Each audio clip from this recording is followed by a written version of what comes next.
I've been to since Poznan in 2008 in Poland. And I want to say that I sense enormous shift in momentum. The UNFCCC process that we're here for is, I see this as a sort of a unifying process for a whole multiplicity of actions moving in the same direction on travel towards a green economy. And I think it's very wrong to judge mankind's response to this challenge solely by the very difficult negotiating process going on here, because I think if you look beyond that, you could see enormous progress on multiple levels. Certainly, in terms of my country, we would never have an emissions trading scheme, but for the need to respond to the international framework of the convention. So it is a central unifying theme, but it goes much deeper than this. And I've been inspired today, Mr. President, that I will need to go back to my grandchildren. I have 4 grandchildren. I have to admit right now they're more interested in me reading them fairy stories. But since you're going to teach your grandchildren about this, I will, on return, start to explain the pros and the cons of GWP 100 as a metric for combating anthropogenic greenhouse gases. I'm sure they will be delighted. I want to make some high-level comments and then tell you a little bit about what we're focusing on in my country. At the highest level, the big political takeaway that I have is I struggle with the word here. Priority is not strong enough. Overwhelming priority might be one way of saying it, is to decarbonize the energy sector of the planet. That is overwhelmingly the most important component of this, because all of the science tells us that the number one determinant of whether we can get below 2 degrees, hopefully 1.5, relies on getting on top of cumulative carbon dioxide emissions. In fact, my comments later will be about the shorter gas, methane, but this is the overwhelming priority. And I do see action on this across a wide variety of fronts. The keys to it, clearly, and all speakers have touched on this in one way or another, is technology and finance.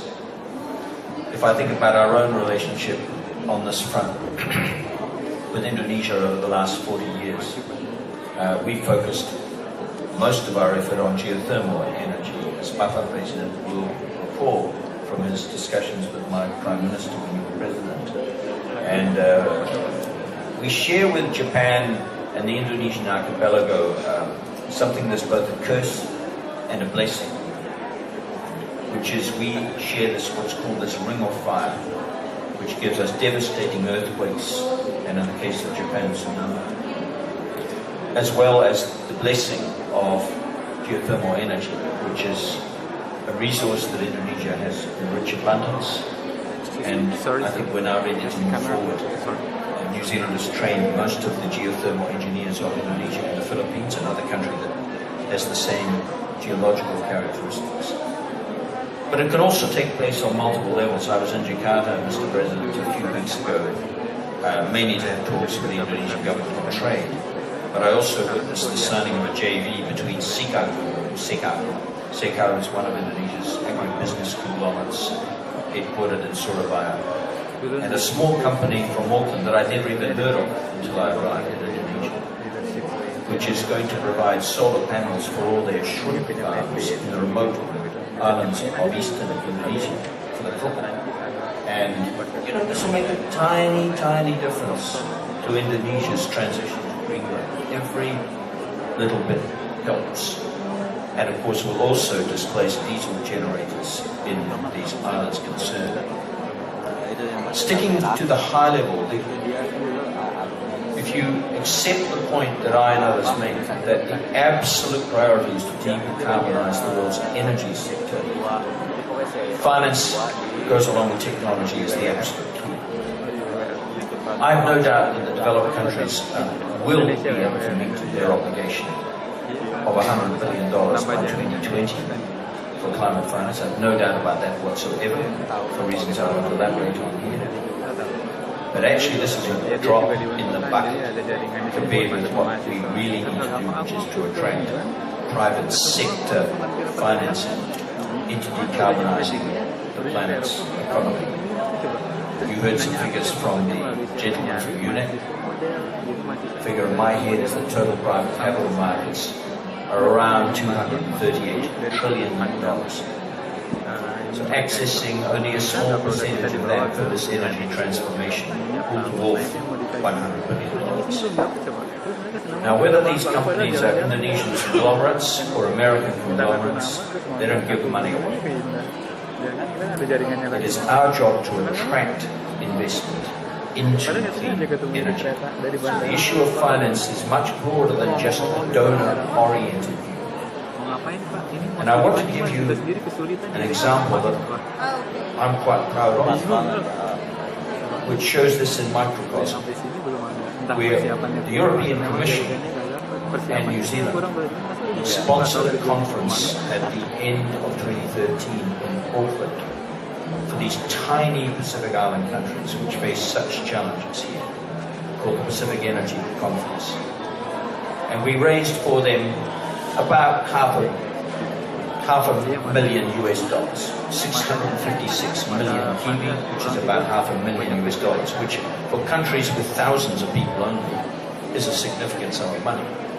The absolute key to this was, apart from inviting countries of goodwill, like the Europeans, Australia, World Bank as an institution and others, was these small developing countries in the Pacific did not just come to Auckland saying we want money. We had helped them with capacity building measures, as had the Commission, to develop concrete projects which then attracted this money.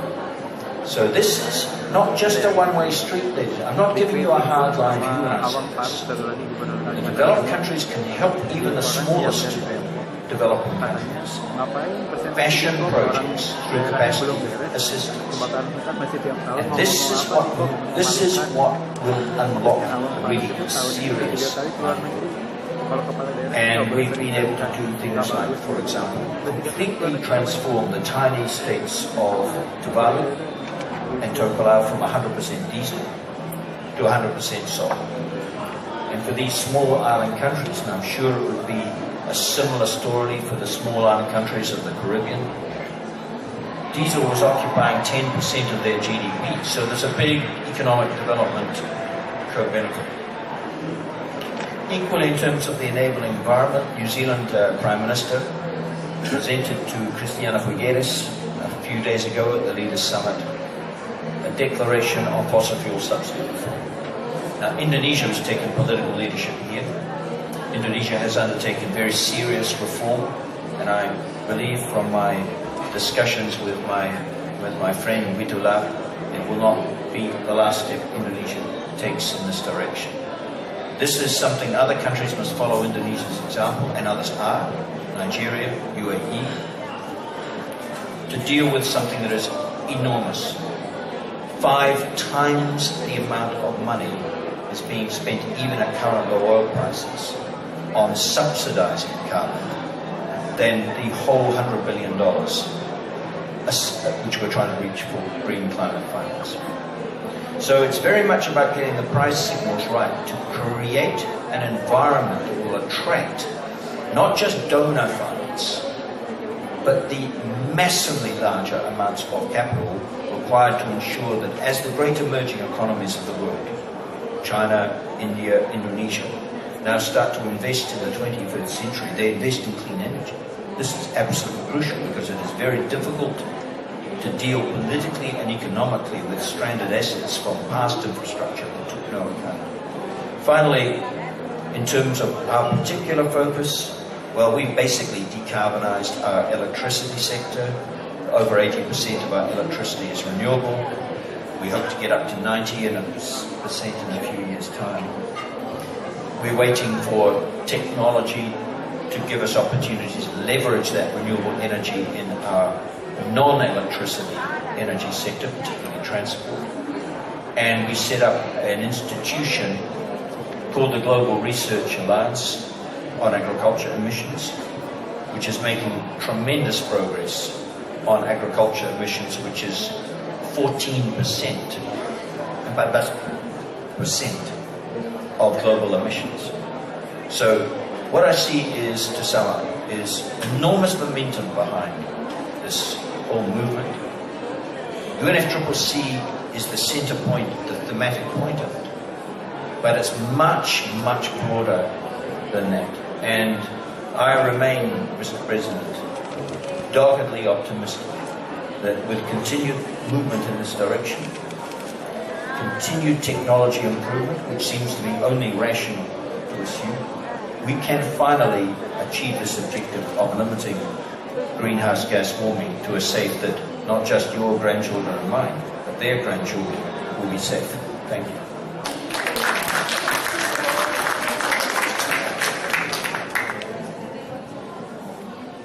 Thank you very much, Tim Groser. Saya ranjak bisa bahasa Indonesia.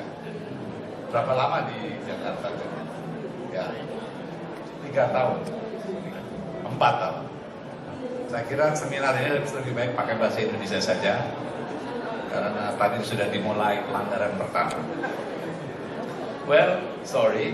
So for the next speaker, last but not least, we would like to invite Dr. Fang from the Secretary General of Council of the International Civil Aviation Organization to come and give a speech. Kalau bisa kan kita kalau bisa kita studinya lebih dari satu tahun.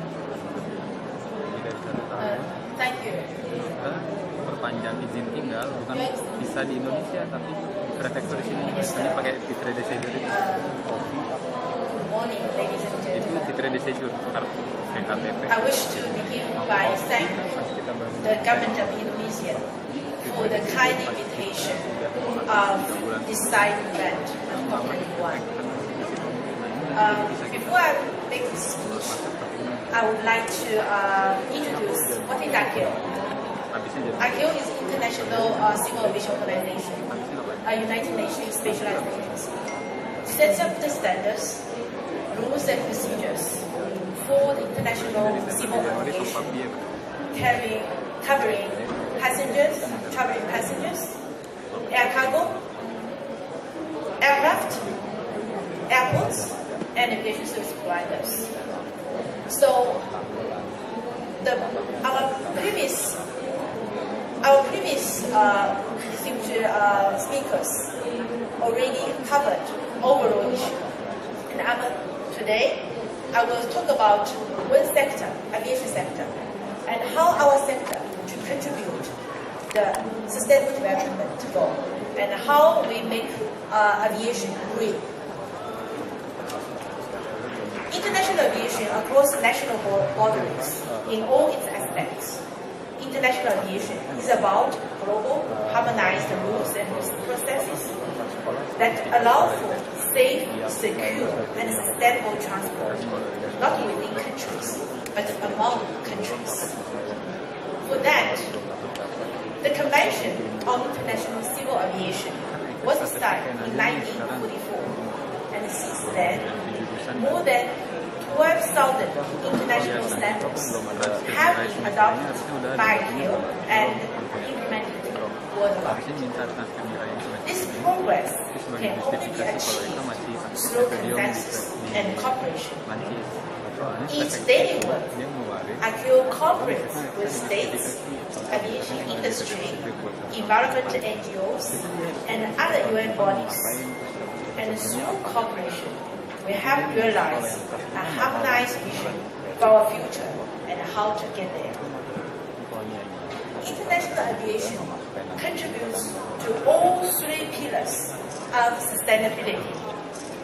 From a social perspective, going back to ICAO's founding document, the International Civil Aviation Convention, it was recognized that the future development of international civil aviation can greatly help to create and preserve friendship and understanding among the nations and peoples of the world. Today, more than 3 billion passengers per year are safely transported by air worldwide, supporting about 60 million jobs, and this is forecast to grow at 4.4% every year in the coming years. In terms of economy, aviation has a $2.4 trillion global economic impact, supporting up to 3.5% of global domestic product, with 35% of world trade by value being carried by air. Aviation is a fast, reliable, and safest mode of transportation, and there are no comparable alternatives for long-haul passenger transportation. Yet, aviation as a sector contributes to around 2% of global human-made CO2 emissions, of which around 65% from international aviation. ICAO's environmental work contributes to 10 out of 17 Sustainable Development Goals of 2030 Development Agenda, which just adopted by leaders of all the states around the world this last September in New York at the United Nations Development Summit. ICAO contributes these 10 SDGs, such as use of more clean and renewable energy, taking on climate change, and enhancing partnerships for the achievement of goals. Environment protection is one of the strategic objectives of ICAO. Thus, to ensure the quality of environment, all ICAO contracting states agreed on 3 aviation environmental goals. First, limit or reduce the number of people affected by significant aircraft noise. Second, limit or reduce the impact of aviation emissions on local air quality. Third, limit or reduce the impact of aviation greenhouse gas emission on the global climate. These goals acknowledge that we need to maintain compatibility between safe and orderly growth while ensuring the quality of environment in the aviation field. ICAO has a goal and ICAO has a plan. Our goal is carbon neutral growth from 2020, which is fully aligned with industry 2020 goal. Our plan consists of implementing a basket of measures, including aircraft technological and operational improvements, air traffic management efficiency, use of sustainable alternative fuels, and global market-based measures scheme. Design and implementation of this basket of measures require exemplary cooperation between governments and private sector. In the past 3 years, ICAO has made tremendous progress on all elements of the emissions mitigation measures now being pursued. It also includes the finalization of a new CO2 certification standard for aircraft by 2016, air traffic management improvements leading to more efficient operations and facilitating development and deployment of sustainable alternative fuels. Another important aspect of this mitigation measure is the global market-based measure scheme for international aviation.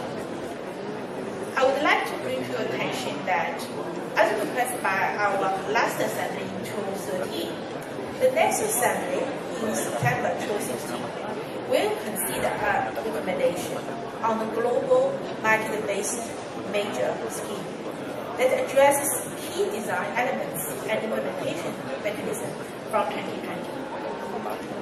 Since 2010, ICAO has set in motion a robust capacity building strategy to support member states' action to reduce aviation emissions through concept of state action plan. one of the most valuable outcomes of this initiative is the engagement of all stakeholders, which facilitates the effective sharing of information and multi-plan action. 83 states' action plans have been submitted so far, representing more than 80% of international air traffic. However, a number of ICAO states would like to work towards protecting the environment but need guidance in implementing a plan. Therefore, since 2013, ICAO has put additional efforts to establish partnerships, one funded by the European Union and the other by the Global Environment Facility and the United Nations Development Program to support capacity building. The EU assistance project will focus on assisting 14 states, 12 in Africa and 2 in the Caribbean, to develop their state action plan and a data monitoring system and implement mitigation measures to reduce CO2 emissions. The UNEP GS project is a global project for which ICAO will develop guidance materials to assist mostly developing states and small island developing states. In addition, ICAO will implement a pilot project in Jamaica focusing on renewable energy and airports. We also encourage cooperation between states. This year, for instance, ICAO established the buddy program where states with state action plan know how can assist other states to develop their action plan. ICAO Secretariat directly supports this initiative. In addition, these partnership projects I have just mentioned, ICAO also provides assistance to states through dissemination of latest information, best practices, provision of guidance and tools, and technical assistance to enhance capacity building and technology transfer. As an example, Indonesia gets support from ICAO and its Technical Cooperation Bureau on the update of its action plan to reduce aviation emissions and its implementation. ICAO assists Indonesia to develop its updated action plan that has been submitted in June 2015. This plan includes all different categories of measures, such as alternative fuels, operation measures, air traffic management, and etc. For all these reasons, international aviation is special. We hope to be a source of inspiration, and most importantly, we will continue to provide leadership in limiting and reducing emissions from international civil aviation. This is what our Assembly requested, and this is what we are determined to achieve toward an environmentally sustainable international aviation. Thank you very much.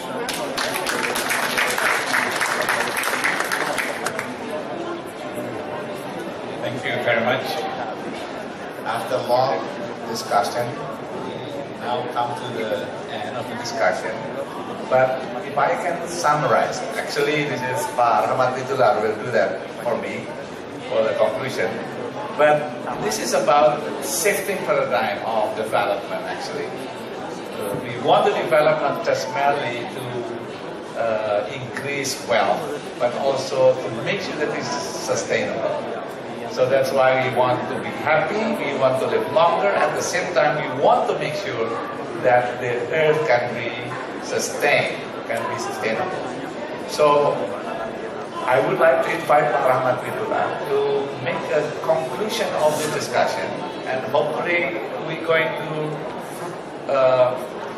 benefit from all this discussion. Thank you. Thank you. Actually, I hesitate to summarize what the extreme panelists have said. Just allow me to express a few words of thanks and hope that this atmosphere will continue and it will enhance what we are trying to do here in Bali. We have heard from the panelists very inspiring and very original thoughts and great ideas that we can benefit from. It is said that Indonesia has great potentials. Just to take off, the first one, of course, is in the field of natural resources. Then again, in the field of the human element, we have a great number of people who are being educated. And maybe most of all is the character of Indonesia that can accommodate and make a peaceful contribution to the world. And of course, we have to thank our 6 presidents for making it happen. Who is sitting right here? Maybe, yeah. Ladies and gentlemen, Indonesia in this cup functions as one of the parties, and I would like to mention that we are not, we are one of the instigators of this cup, because in a historical sense, although Duta Besar Tim Groser has been has left. Just for your information, I left and the others left because just across the boulevard there's a high-level segment for national statements being read by the heads of delegations. One by one, I was chaired by the president. So I do beg your pardon that I left and Muslim and Madam Julie Bishop is also there reading my statements. But Indonesia has been saying we have the strategy of trying to project 2 targets at once. And this one is how to make the co-benefit of the world with the benefit of the national itself.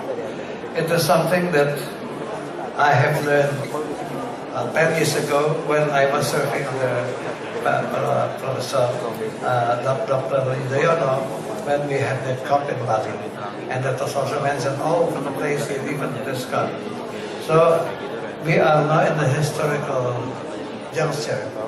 I hope that this COP21 will be the combination of COP13 of Bali with a closing agreement that will give us more opportunity for growing. And the group today is the group of low carbon development, the group of green growth. That's the institute is the president of the institute. So, ladies and gentlemen, my closing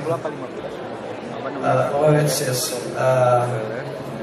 appreciation to all the speakers, in particular, of course, Pak Yudhoyono, because he's one of us, and I hope that everybody will benefit from this, including Madam. Thank you very much for that.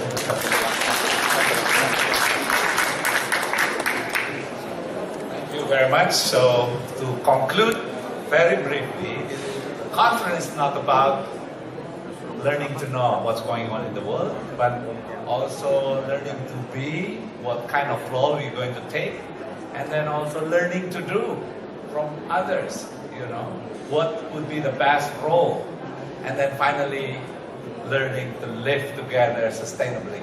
Thank you very much, SBA. Thank you very much, Dr.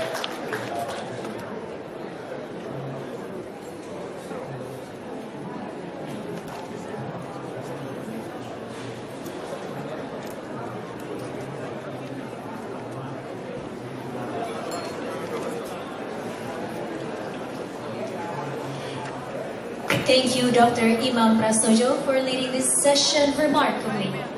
Distinguished